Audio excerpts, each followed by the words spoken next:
Hola, mi nombre es José Gregorio Hernández. Y yo soy Karen Ardila Fierro. Todos sabemos que una figura de gran calidad en un artículo científico no solo logra atraer la atención del lector, sino que al mismo tiempo una buena figura es una herramienta muy versátil para presentar de manera didáctica información valiosa que de otra manera requeriría de cientos de palabras para ser presentada. Existen diferentes tipos de figuras. Por ejemplo, un artículo puede incluir gráficas como gráficas de líneas, de barras, de puntos, histogramas. En algunas ocasiones es aún más conveniente incluir fotografías, dibujos, diagramas o incluso caricaturas. Esto para transmitir el mensaje que quieres de una forma más efectiva.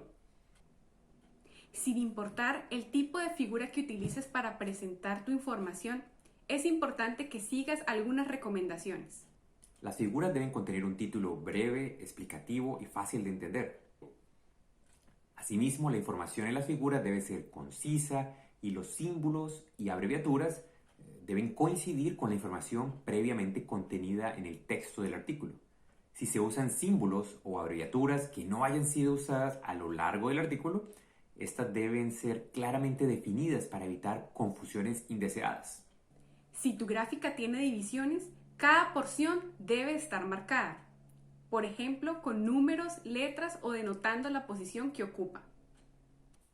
Si tu gráfica contiene información estadística, se debe incluir la representación de las medidas de resumen y el nivel de significancia estadística. No sobra enfatizar que la resolución de tu figura debe ser la más adecuada, así como el tamaño y tipo de letra. También la disposición de los títulos debe ser tenida en cuenta. Debes prestar atención a los colores que elijas. Recuerda que algunos lectores o incluso el revisor de tu artículo pueden que impriman tu artículo en blanco y negro, así que el color en tu figura debe ayudarle, pero la falta de color en la figura no debe dificultar la interpretación de los datos o resultados. También debes prestar particular atención al texto de tus figuras para evitar errores ortográficos. Recuerda que los editores de texto no detectarán errores en el texto de tus figuras. Siempre es recomendable consultar los parámetros establecidos por la revista a la cual piensas enviar el artículo. Por ejemplo, algunas revistas limitan el tamaño o el número de figuras, o en algunos casos el autor debe pagar si desea incluir una figura a color.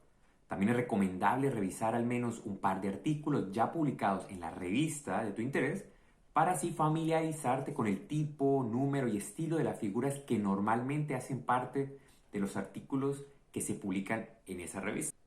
Hoy en día, las figuras son tan versátiles que los artículos científicos contienen resúmenes gráficos, junto al título o al resumen escrito. Incluso algunas editoriales están comenzando a usar resúmenes animados mediante GIF para que puedas presentar los descubrimientos de tu investigación. En otras ocasiones puede que tu artículo sea elegido para ser parte de la portada, de la contraportada o del frontispicio de una revista, para lo cual se deberá preparar una figura adicional.